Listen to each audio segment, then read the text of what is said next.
Hello friends, welcome YouTube channel में आपका स्वागत है। फिर से मैं एक न्यू वीडियो के साथ आ चुके हैं। अपडेट के साथ आ चुके हैं। आज की जो अपडेट होगी आपको बहुत ही शानदार अपडेट के बारे में जो जानकारी है वो आप सभी को यहाँ पर देने वाला हूँ। यानी कि स्वास्थ्य विभाग की तरफ से आपको यहाँ पर जो बड़ी भर्ती है वो देखने को मिलेगी। यानी कि लगभग आपको 45,000 पदों पर यहाँ पर देख लीजिएगा नियुक्ति है वो यहाँ पर करवाई जाएगी। स्वास्थ्य विभाग की तरफ से बड़ी खुशखबरी निकल कर ये आ रही है, जिसके अंदर आपकी पोस्ट कौन कौन सी रहेंगी वो आपके लिए सबसे इंपॉर्टेंट यहाँ पर देखने को मिलेगा। तो इसके अंदर देख लीजिएगा, आपको यहाँ पर स्टाफ नर्स की पोस्ट है वो आपको यहाँ पर देखने को मिल जाएगी। एएनएम की पोस्ट आपको देखने को मिल जाएगी। सीएचओ की पोस्ट आपको देखने को मिलेंगी। मेडिकल ऑफिसर की पोस्ट देखने को मिलेंगी। फार्मासिस्ट की आपको पोस्ट देखने को मिलेंगी। लैब टेक्नीशियन, इस प्रकार से काफी अलग अलग डिपार्टमेंट के अंदर आपकी जो अलग अलग पोस्ट हैं वो आपको यहाँ पर देखने को मिलेंगी। टोटल यहाँ पर जो पद आपके रहेंगे लगभग 45,000 यानी कि 45,000। बहुत ही बड़ी भर्ती यहाँ पर करवाई जाएगी स्वास्थ्य विभाग की तरफ से। सारी चीजों के बारे में यहाँ पर जानकारी करेंगे कि कहाँ से वैकेंसी निकलने वाली है और ये 45,000 जो पद निकलेंगे ये कौन से स्टेट से यहाँ पर जो वैकेंसी हैं वो निकाली जाएंगी। ठीक है, तो यहाँ पर देख लीजिएगा, स्वास्थ्य विभाग में 45,000 रिक्त पदों पर होंगी यहाँ पर नियुक्तियां। और यहाँ पर राज्य ब्यूरो जन जागरण पटना की तरफ से यहाँ पर ये न्यूज है वो आ रही है कि यहाँ पर आपको टोटल कितनी, जैसे ही आचार संहिता समाप्त हो जाएगी, यानी कि ये स्पष्ट हो रहा है कि आचार संहिता जैसे ही समाप्त हो जाएगी तो आचार संहिता समाप्त होने के बाद में लगभग 45,000 पदों पर आपकी यहाँ पर जो भर्ती है वो करवाई जाएगी। कि कौन कौन से पद, कितने कितने पद रहने वाले हैं, सारी चीज डिटेल में हम यहाँ पर जो चर्चा है वो आप सभी के साथ करने वाले हैं।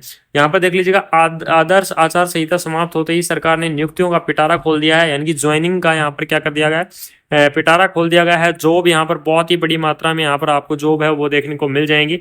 आचार संहिता खत्म होने के बाद में स्वास्थ्य विभाग ने घोषणा की है कि अगले 4 महीने के अंदर, यानी कि अगले 4 महीने के अंदर आपको सभी भर्तियां कंप्लीट करवा दी जाएंगी। यानी कि 45,000 भर्तियों को यहाँ पर कंप्लीट करवाने का जो घोषणा है वो स्वास्थ्य विभाग की तरफ से यहाँ पर किया गया है।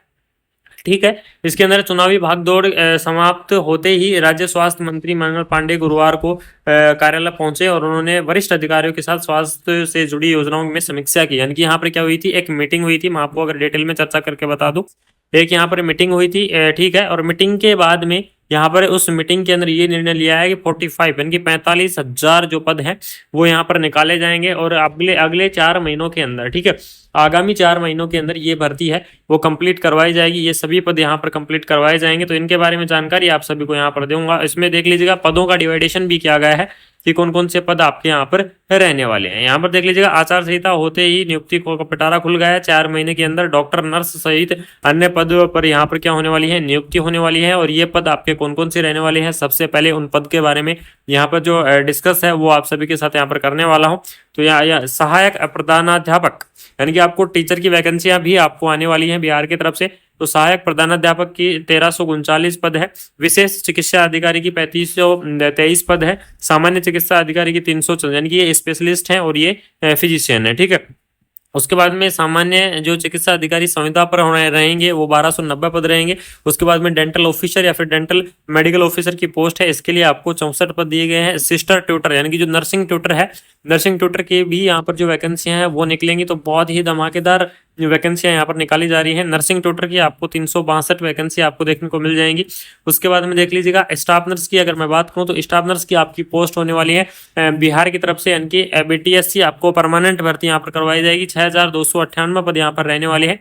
एएनएम के पद आपको सबसे ज्यादा यहाँ पर देखने को मिलेंगे, यानी कि सबसे बड़ी मात्रा में अगर मैं बात करूँ तो सबसे बड़ी मात्रा में यहाँ पर एएनएम के पद ही रहने वाले हैं। और जो एएनएम के पद रहेंगे 1590 के आसपास आपके 15,090 के आसपास आपके यहाँ पर एएनएम के पद हैं वो रहने वाले हैं। फार्मासिस्ट यहाँ पर देख लीजिएगा, 3,637 आपको फार्मासिस्ट के पद हैं वो आपको देखने को मिल जाएंगे। उसके बाद में लैब टेक्नीशियन 3,080 पद रहने वाले हैं। OT assistant 1,326, x-ray technician 803, ECG technician 163 और सीएचओ 4500। ठीक है, इसका यहाँ पर दोबारा से डिटेल हो चुका है। पहले ये भर्ती क्या हुई, जो सीएचओ की भर्ती थी, इस भर्ती का पहले यहाँ पर जो एडवर्टाइजमेंट है वो निकाला गया था, लेकिन उसको किसी कारणों से रद्द कर दिया गया। अब फिर से यहाँ पर दोबारा निकाला जा रहा है और ये संभावना हो रही है कि जून लास्ट तक इस भर्ती को एप्लीकेशन फॉर्म वगैरह सभी भरा लिए जाएंगे। ठीक है, और ड्रेसर के पद हैं आपको 1562। इस प्रकार से टोटल यहाँ पर जो पद आपके निकलेंगे लगभग 45,000 पद यहाँ पर निकलेंगे और 45,000 पदों पर यहाँ पर स्वास्थ्य विभाग की तरफ से जो भर्ती है वो यहाँ पर करवाई जाएगी। ठीक है, बैठक में कौन कौन उपस्थित थे सबसे पहले वो बात करेंगे, यानी कि मीटिंग में कौन कौन कैंडिडेट अवेलेबल थे। तो मीटिंग में अपर मुख्य सचिव अमृत, सचिव संजय कुमार, सुहर्ष भगत, धर्मेंद्र सिंह, सचिव शशांक शेखर, अमिताभ सिंह, ये सब क्या थे यहाँ पर उपस्थित थे इस मीटिंग के अंदर। और इस मीटिंग के अंदर उपस्थित होने के बाद सभी की सहमति से यहाँ पर निर्णय लिया गया है। अब जो सबसे इंपॉर्टेंट की एलिजिबल कैंडिडेट कौन कौन से रहेंगे, कौन कौन कैंडिडेट इस वैकेंसी को अप्लाई कर पाएंगे, तो मैं आप सभी को बता दूं कि यहाँ पर आपको अलग अलग भर्ती का यहाँ पर क्वालिफिकेशन यानी कि एलिजिबल क्राइटेरिया है वो आपका अलग अलग रहेगा। ठीक है, यानी कि जैसे प्रधानाध्यापक है इसके लिए आपको एमएससी होना चाहिए, बीएड होना चाहिए, साथ में कुछ एक्सपीरियंस भी मांगा जाएगा। एमबीबीएस कैंडिडेट होने चाहिए चिकित्सा अधिकारी पद के लिए। ठीक है, डेंटल चिकित्सक के लिए आपको बीडीएस वाले साथी अप्लाई कर पाएंगे। सिस्टर जो नर्सिंग ट्यूटर की वैकेंसी है इसके अंदर एमएससी यहाँ पर प्रायोरिटी रखेगी। एमएससी वालों को पास एक्सपीरियंस नहीं मांगा जाएगा, लेकिन जो बीएससी और पोस्ट बीएससी नर्सिंग है कैंडिडेट है उनके पास हो सकता है यहाँ पर एक्सपीरियंस मांग लिया जाए 1 या 2 ईयर का और नर्सिंग ट्यूटर की वैकेंसी के लिए।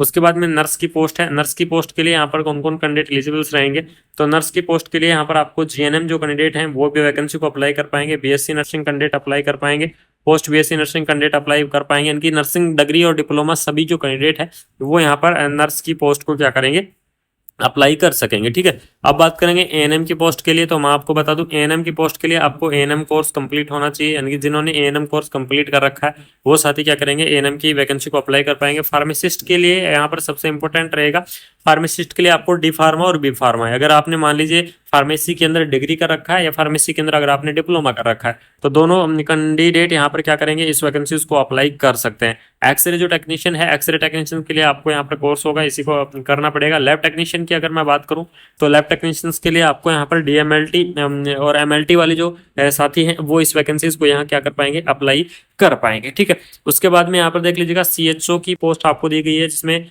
4500 पद थे। इस चीज के बारे में मैंने आपको पहले भी अपडेट किया था। इसके लिए आपको जो सीएचओ की पोस्ट है इसके अंदर आपको बीएससी नर्सिंग कैंडिडेट अप्लाई करेंगे और जो पोस्ट बीएससी नर्सिंग कैंडिडेट हैं वो इस वैकेंसी को अप्लाई करेंगे। ठीक है, यानी कि BSc nursing, post BSc nursing और एमएससी नर्सिंग इंटरेस्टिंग है तो वो यहाँ पर जो सीएचओ की पोस्ट है इसको आप क्या कर सकते हैं अप्लाई कर सकते हैं। ये इनका क्या होगा एलिजिबल क्राइटेरिया होगा कि कौन कौन कैंडिडेट यहाँ पर अप्लाई कर पाएंगे। अब जो सबसे इंपॉर्टेंट मैं आपको बता दूं सैलरी यहाँ पर बहुत ही अच्छी खासी रहेगी। सभी परमानेंट पोस्ट रहेंगी और कुछ पोस्ट यहाँ पर सुविधा। तो परमानेंट आपकी जो यहाँ पर स्टाफ नर्स की भर्ती रहने वाली है उसके अंदर आपकी सैलरी 75,000 से अबाउ रहने वाली है ना, यानी कि सैलरी आपकी यहाँ पर बहुत ही अच्छी खासी रहेगी। बिल्कुल आप डाउट मत करिए, सैलरी आपकी शानदार रहने वाली है। आप बिल्कुल तैयारी करके रखें, साथ ही साथ आप इस चैनल से बिल्कुल जुड़े रहिए क्योंकि जैसे ही इनका एडवर्टाइजमेंट या आगे कोई न्यू अपडेट आपकी रिलीज होगी तो मैं आपको सबसे पहले कोशिश करूंगा, सबसे पहले टाइम से प्रोवाइड करवाने की पूरी कोशिश करूंगा। तो आप यहाँ पर बने रहिएगा और आपको ये भर्ती अपडेट है ये आपके लिए जानना जरूरी था